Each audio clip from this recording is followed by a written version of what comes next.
bishu waa Abriil 12-keedii 1983 waxay ahayd maalin dadweynaha reer Hargeysa kuwa bariisteen hawlgal si la yaab ah uga fulay gudaha magaalada Hargeysa. habeennimadii 11 Abriil ee isla sanadkaas oo ku beegnayd maalin ka hor kadib markii xaruntii rugta saraakiisha ee qaybta 26aad lagala baxay Korneyl Cabdilaahi Askar oo ka mid ah hogaamiyaashii caanka ahaa ee ururkii SNM oo waqtigaa dagaal hubaysan oo faraha lagala gubtay kula jiray taliskii Siyaad Barre iyadoo ay ciidamadii Siyaad Barre ee Hargeysa fadhiyay gacanta ku dhigeen Korneyl Cabdilaahi Askar isagoo hawlgal qarsoodi ah u yimid magaalada Hargeysa kana soo galay fadhiismadii Itoobiya ee ururkii SNM.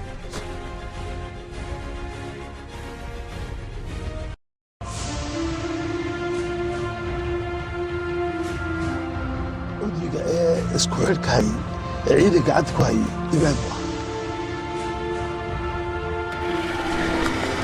galabnimadii 11 Abriil 1983 Korneyl Cabdilaahi Askar wuxuu labadillo ugu dhex xidhnaa qol yar oo ku dhex yaala miiska saraakiisha waxaana ku xirnaa ciidamo xooggan oo ka tirsan askartii 26aad dhinaca kalena isla galabnimada waxaa loo damaashaaday xuskii maalintii ciidamadii la odhan jiray xogga dalka Soomaaliyeed oo sanad kasta loo dabaaldegi jiray 12 Abriil sidaa darteed galabnimada Korneyl Maxamed Xaashim Gaani oo ahaa taliyihii qaybtii 26aad ayaa xaflad ku waajahan 12 Abriil ku qabtay tiyaatarka Hargeysa halkaas oo uu doonayay inuu dadweynaha horjeeyo Korneyl Cabdilaahi Askar uguna bishaareeyo inuu gacanta ku dhigay mid ka mid ah hogaamiyaashii ugu waaweynaa cadowgooda SNM isla markaana waxaa qorshaysnay in saacado kadib Korneyl Cabdilaahi Askar loo duuliyo Muqdisho oo ahayd xaruntii taliskii Siyaad Barre halkaana dhigta dhiigga loo daro.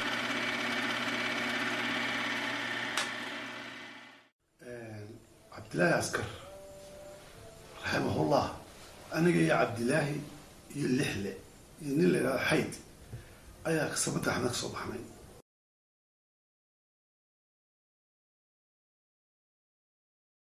samata Axmed waxaanu ka soo baxaynaa waxay ahayd February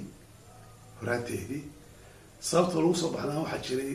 January 3 oo tijaarka Madeira la jabsaday culays baa ku dhacay dalkii bandoo baa la saaray bandooga ayaan ka qaadno ayaan operation u soo baxnay halka waxaanu joogay rag badan oo ciidamada ah iyo niman civil ah iyo baabashirba leh waan ku soo haagnay Allah yarxamo Ibrahim Koodbuur ayaa noo joogay xagga ciidamada loo qaabirsanaa waan ku soo haagnay Cabdilaahi waxa dhacay markaa si kama ah ayaa loo qabtay habeenimidii waxa uu hayay halka xisbiga soo hebaa la qaaday waxa la geeyay qaybtii waxaa kula kulmay Ibrahim Koodbuur Cabdilaahi arkay deetana uu daba galay Cabdilaahi meeshii la geeyay uu eega arkay immediately wiin Cabdilaahi Ibrahim aninkii waa qabtay maxaa uu yaalaa waan tashanoo xanano hawshayni maca Cabdilaahi anfushan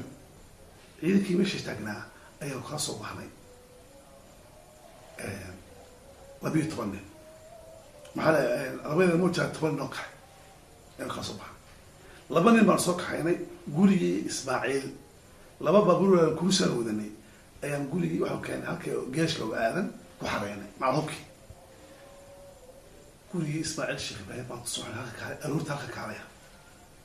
aroortii ilaa baatay markii Ibrahim gaari ku lahaa labadii gaari waxa lahaa Ismaaciil baa lahaa gaarina kalaado ina kaliya ee dhismaha ku soo lahaa ayaa uu ku qornay kastoo aanu oglahayn in kala xaysta labadii gaariga wadanay ayaa waxa xumaaday gaarigii Ismaaciil hooska Ibrahim baa shaqada ka soo degay uu yimid waxa war gaari noo raadi wuxuu raadi galabtii uu gaar soo helay la kuusa labadii gaari ayaa gurigii nimankii aanu joognay oo maalintii fadhinay wixii xog ah iyo xog beesha la keenay super dhignay kala qaadanay wajibaadkii ayaa gaarigii kala wada yimid geeshi oo aadan ee hortagay gidiga maca Ibrahim gaarigii labaad ay qoyi ka soo wajinay kii kala aan soo kaxaysanay halkaas ka soo dhaaqnay waan soo baxnay inuu gaarigii laba ee kale wadinay ina kale aha hashkadii gaarigii abtiyay oo soo dignay oo istaagay gaarigii soo noqday gaarigii oo fiicnay كل mar lahayn baan bedelay halkan imika tahay wasaaradda la yiraahdo maxaa xaaltiga iyo muxuu ahaa dibadjid oo marka NSS tahay ayaan marnay iyo gurudaashi waxaan halkaa kula kulannay ciidankii xoogga dalka oo iyo baamboydii oo ku socdo tiyaatarkii saacaddu waqtiba ka cay 5 iyo barkii iyo wax yar baxay wayna dhaafeen.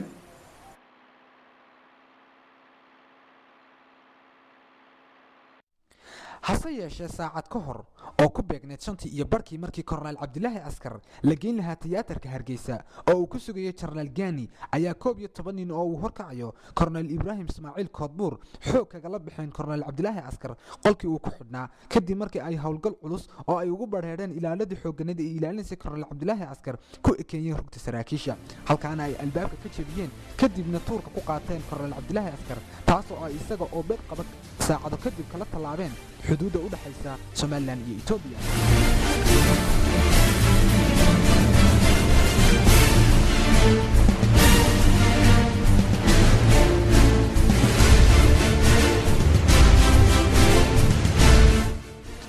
markii hore soo galay Ibraahim uu libisay yaa la raxmo Ibraahim qod suuq saan uu libisay gaarkii baa tuuji ustusay waa Ibraahim qod inka qorta casay galabay oo dhaafnay dixda waardiya taagan waardiyaas waxa ogaan doonay la daahir baadiri Allah yarxamu dhintay kureelaha ayaa ku xiran meesha isagana ugu ilaalinaya markaan dhaafnay kaana waxaan ku baxnay نسركال ضوعصة يلا بيت من ضوعصة هذا كافر تقولها أو لهالله قال كهرب بدري قال كان عصب أي وضع لهالله يا أكتاجن إنها عكسي قال وصل الله وهل كاكسو كذا شيب وها أكتاجن شيبك قرب صار ده تنقال يجيب صحوي كسعودي ayaa ku soo dhawayn nin kamid ah nimankii inay socday mujaahidaha ay farmagaado xabad qarxay ku ridaa ni gaari wadana albaabka ciid boorreeyo waan khaldaadanay waxa ku xigtay xabadda maqalkeeda albaabka dibadda qam oo ku dhacay qoysoo qoliga ku digtay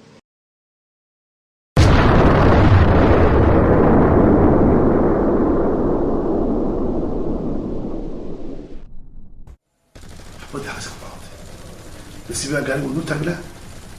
خاصتي وجهات كم خاطر صوتي قلت عبد الله ما خلصوا احنا ماشي بالك صوت كذا انا ابراهيم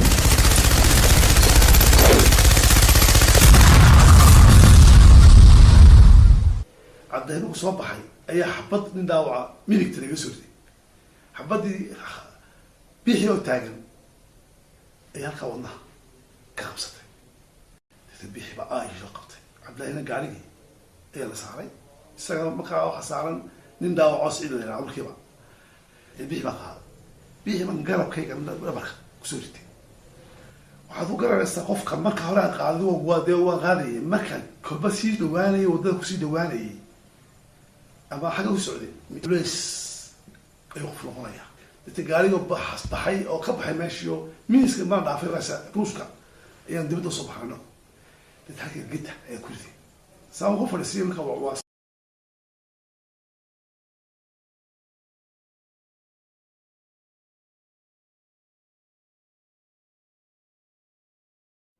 dhacdadaasi waxay ahayd mid lama filaan ah oo saameyn kala duwan ku yeelatay ugu yaraan 3 dhinac oo kala ahaa dadweynihii ku dhaqnaa magaalada Hargeysa iyo guud ahaanba dadweynihii ku dhaqnaa goboladii waqooyi ururkii SNM iyo ciidamadii taliskii siyaad barre ee Hargeysa fadhiyay dhacdadaasi waxay ciidamadii siyaad barre ee Hargeysa fadhiyay iyo guud ahaanba taliskii ku noqotay arax jab aan hore loo adag iyo darbaaxa kulul oo wajiga kaga dhacday dhinaca ururka SNM-na waxay u ahayd guul ballaaran waxayna u soo jiiday sumcad weyn oo military iyo siyaasadeed intaba sidoo kale dadweynihii reer Hargeysa iyo guud ahaanba dadweynihii ku dhaqnaa goboladii waqooyi waxay dhacdadaasi mar waxay farxad weyn marna waxay u ahayd naxdin weyn waayo mar waxay ogaayeen ama u cadeyn in guusha SNM ka gaadhay ciidamadii siyaad barre ee lixaad iyaga looga aari doono oo lagu sameyn doono jirdil xarig iyo dhacantaba marna waxay ku faraxsanaayeen guushii la gaadhay